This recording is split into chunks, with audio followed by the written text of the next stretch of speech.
नमस्कार। आज हम एक बहुत ही दिलचस्प विषय पर बात करने वाले हैं। हाँ बिल्कुल। मूढ़ और भक्त, इनके बीच का जो फर्क है, जैसा कि हमें मूढ़ और भक्त दिव्य भेद के कुछ अंशों में मिलता है, खास तौर पर श्लोक 11 से 19। तो कोशिश रहेगी कि इन दो नजरियों के जो मुख्य अंतर हैं उनको ठीक से समझें, देखें कि इससे क्या सीखने को मिलता है। हाँ, ये जरूरी है समझना। तो चलिए शुरू करते हैं। पहला बिंदु जो सामने आता है वो ये कि कुछ लोग ईश्वर को सिर्फ इंसानी रूप में देखते हैं। हाँ। स्रोत में कहा गया है, मूढ़ लोग मुझे मनुष्य रूप में देखकर मेरा उपहास करते हैं। ये मूढ़ शब्द थोड़ा सख्त सा लगता है, नहीं? हाँ लगता तो है, पर शायद इसका मतलब ये है कि ये नजरिया बहुत सीमित है। मतलब ईश्वर की जो असली प्रकृति है, जो सर्वव्यापकता है, उसको ये नजरअंदाज कर देता है। अच्छा। स्रोत के हिसाब से ईश्वर को सिर्फ एक शरीर तक महदूद कर देना, उनकी जो अनंत शक्ति है उसको ना समझना, ये एक तरह का कह सकते हैं भ्रम है। भ्रम। हाँ, जो व्यक्ति को सच्चाई से दूर रखता है।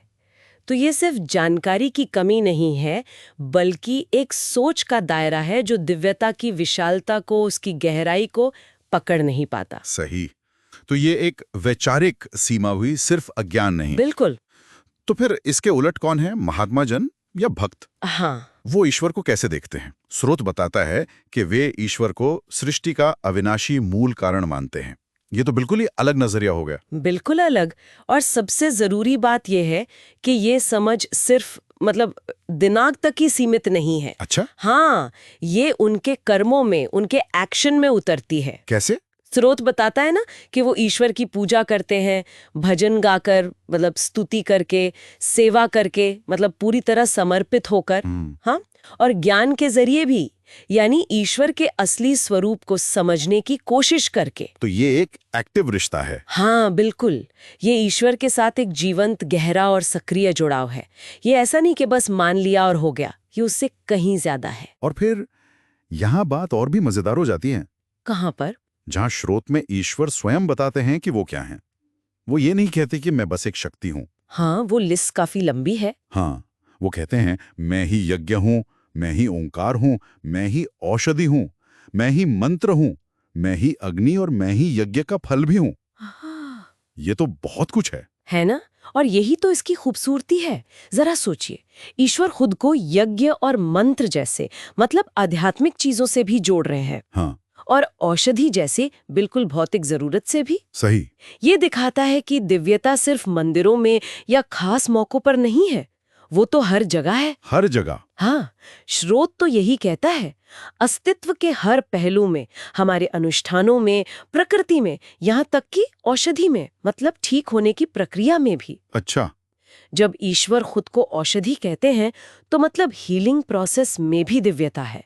जब वो मंत्र है तो शब्दों में शक्ति है। ये रोजमर्रा की चीजों को भी एक तरह से आध्यात्मिक बना देता है, अगर हमारा देखने का नजरिया सही हो तो। अगर हम इस सारी बातचीत को समेटें तो मुख्य अंतर क्या निकल कर आता है?